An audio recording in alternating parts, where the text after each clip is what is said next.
I'm Suzy Landolfi, and welcome to Be Crazy Well. I don't know why we're yelling. I guess maybe I do. I think we yell because we're trying to control the situation or the person. I think we yell because we were yelled at. I think we yell because we think it's powerful and it makes us more powerful. I think we yell to intimidate. I think we yell because we're scared. I think we yell because we're sad.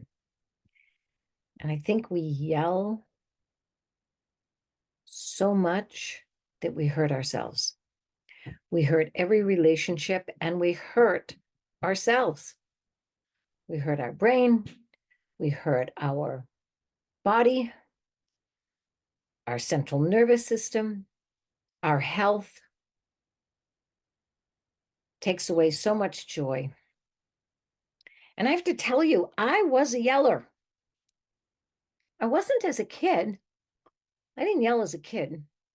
I was yelled at. I didn't yell. I was so intimidated by the yelling that went on in my family, my father's side of the family, that I was just yelled quiet. That's right. I was afraid. I was constantly afraid. I didn't want to get yelled at. And I literally just shut down. So here I am, this little kid, not yelling at anybody, not having a voice. The only time I really had a voice was when I was doing something at school. If I was doing something at school, then I had a voice. I was at the board. I was solving a math problem. I was in cheerleading practice. Oh, yeah, we did yell there, but not in anger. And I realized that I didn't start yelling until probably my mid-20s. So I went all that time without yelling. And then when I started to get in relationships, I started yelling. I think because the most important relationships for me, to me, about me, were traumatizing relationships in my family. My sister yelled. My brother didn't yell a lot, a little bit. My sister yelled a lot. She was so traumatized, 18 months older than I was or am. And she yelled all the time, yelled at my mom, yelled at me. She was just filled with fear and sadness, and she yelled. And what usually goes along with yelling is name calling. Now, I did name call. That is true. I did do that. So when my sister started to beat me up, and we were 18 months apart, like I said, she was about 6 inches taller and 100 pounds heavier. The only way I could get back at her was to call her names. So she'd have me on the floor, beating the shit out of me. And I would take it and just look right up at her and call her any name I could think of. So name calling, yelling, they go together. So why didn't I yell as a kid? Why did I wait so long to yell as an adult? And then once I started, I didn't stop. And like I said, I think I didn't yell as a kid because I was so afraid. I was panicked. I was frozen in fear. And then when I found my voice and I started to quote unquote fight back, man, did I find my voice. Loud, hurtful, name calling voice. Lovers, boyfriends, friends, just, people that did me wrong in the parking lot, like whatever it was. And then I became a mother and I yelled. Not proud of it. And I was so overwhelmed most of the time, overtired, keeping my feelings inside that when I did let them out, man, they came out like a tsunami, like a hurricane, like a nor'easter. which I'm so used to having grown up north of Boston. So I was talking to a veteran today. She's been suicidal for a while. She also was horribly traumatized as a kid. And she was a great combat veteran and great. And I think she was she was a ranger, force ranger, I think in the police department as well. She's done a lot of service, let's just put it that way. And man, can she yell. Now, I get that you want to yell when there's fire or a threat. Man, you better have a voice then. Don't be talking soft, unless, of course, you're hiding when there's a threat. I get that.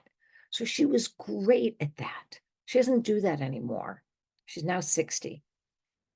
And yet her suicidal ideation is off the charts to the point where she came very close to killing herself the other day. And the yelling, the threats, the blame, the shame, all the things that was done to her has come up stronger than ever. It's like it gets worse with age.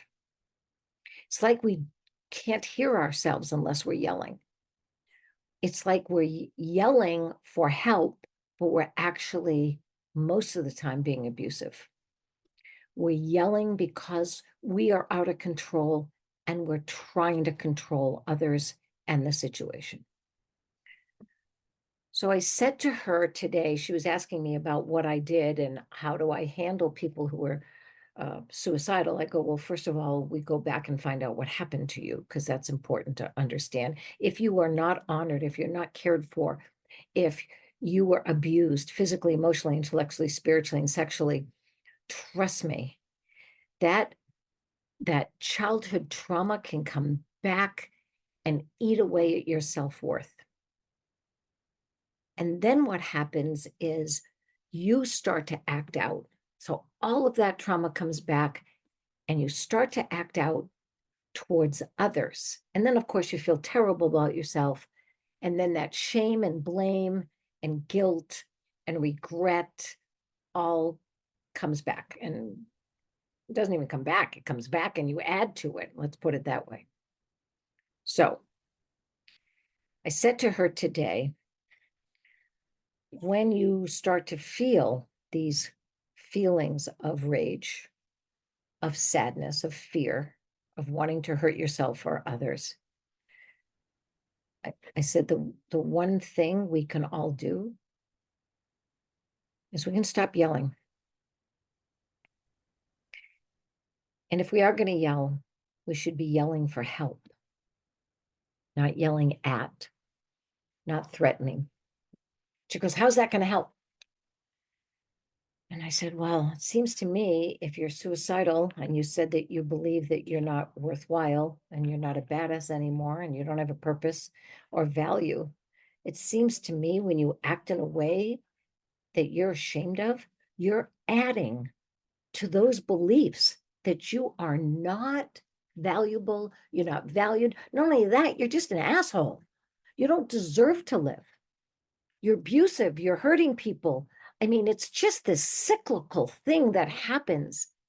She also had an operation recently, and I said, you know, when you yell, you literally cause inflammation and you literally hurt yourself when you're trying to heal. You get all kinds of immunosuppressant issues going on in your body when you yell. Like you literally are hurting your ability to stay healthy. You're literally causing inflammation. You're literally hurting your brain. And I know all this because I looked into it because I was a yeller and a name caller. I was working with another couple and I said the same thing to them. You got to stop yelling. It sounds too easy. People probably look at me and go, well, you're a therapist. You're not supposed to just tell me to do something. Go, yeah, I am. Yes, I am. And for the last month, they haven't yelled at each other. They haven't done anything differently. They have the same money situation, same kids, same marriage. And yet they told me today that just stopping the yelling made everything so much better. Not only that, their children aren't yelling. I can't always promise you such dramatic results just when you stop yelling. But I can tell you a lot can get better when you stop yelling. I don't even know if I could yell. I was saying that to my veteran friend today. I said, I don't even know if I could yell anymore. It's been so long since I have felt the need, thought the need, or did the need to yell. I'm proud of that. I'm happy about that. It's changed me a lot. My health is terrific. And I truly believe that because I stopped yelling and stopped name calling, that my entire body got better. That stress response system, that adrenaline and cortisol and inflammation and my immune system being suppressed, all of that can be helped by not yelling. Did you ever ask yourself why you're yelling? That's always a good idea too. People say to me all the time, I go, why'd you yell at your kids? I go, because they don't listen to me. And of course, being the wise ass that I am, I say, oh, I didn't know that your children had a hearing impairment. And they go, no, they don't. And I go, then why are you yelling? If they can hear you, why are you yelling?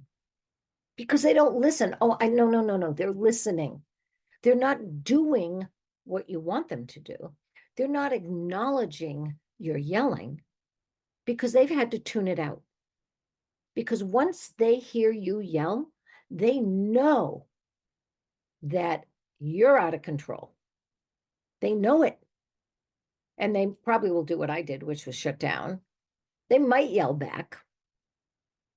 If they don't, they'll just get a shot of adrenaline and some cortisol. And if you keep yelling, they'll keep getting shots of adrenaline. And then you'll bring them to a therapist and they'll diagnose them with ADD or ADHD because they're completely flooded with adrenaline. Do you ever stop to think about that? Adderall, adrenaline, ADD. Yeah. I had tons of adrenaline running through my system because I was scared all the time from the trauma that happened to me as a child. And then as an adult, all I did was worry about what might happen because of what did happen.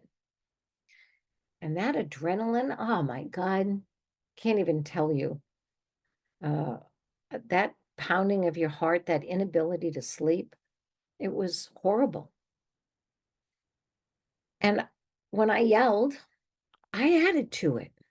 I literally gave myself a shot of adrenaline.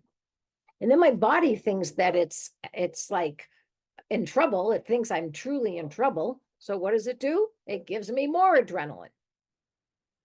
So I just wanted to share with you that maybe we're looking at the wrong thing. Maybe it is as simple as not yelling. If you know why you're yelling, then you'll find out why you're scared and sad, because that's the reason you yell. There's something going on that is similar to the past that happened to you.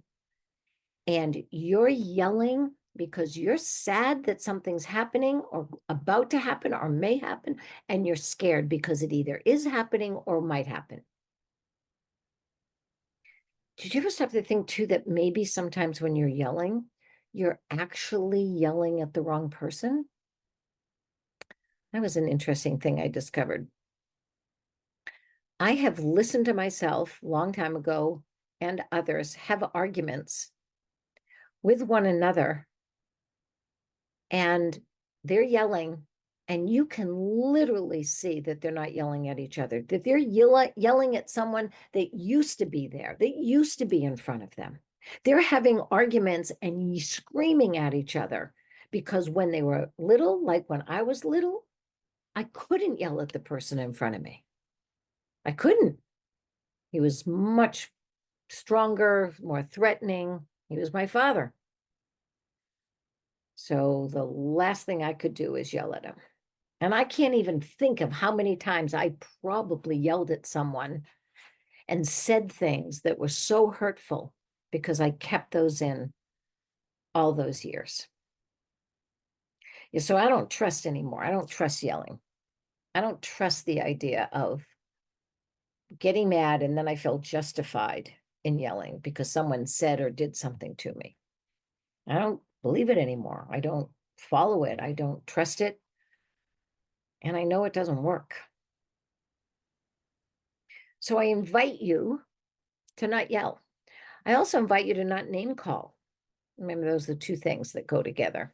Why do we name call? Well, because it's so much easier to put someone down physically, emotionally, intellectually, and spiritually than to raise ourselves up. So much easier to try to lower their power, their self-worth, and to make them wrong just by calling them a name, like give them a name and put them down because you feel so insecure yourself. It's amazing to me how much I hear celebrity people, politicians, leaders, all kinds of people that we quote unquote follow, and how much they call each other names. I can't do that anymore either. And boy, I got to tell you something that's really hard because I'm from Massachusetts. I've already called myself an asshole today. So trust me, I still like doing it. It's just not, it doesn't work. Let's put it that way. It just doesn't work. Calling names has supported racism, sexism, homophobia, transphobia. I mean, Islamophobia. It's any kind of phobia, any kind of ism. Name calling has done. I don't even like to even diagnose people. To me, that's name calling. Or many times it is. You call someone bipolar, you call somebody, an alcoholic, you call somebody something. Okay, I get it. They have symptoms. It's in a book. I have the right, I have the license, and I can say, oh, you're an alcoholic.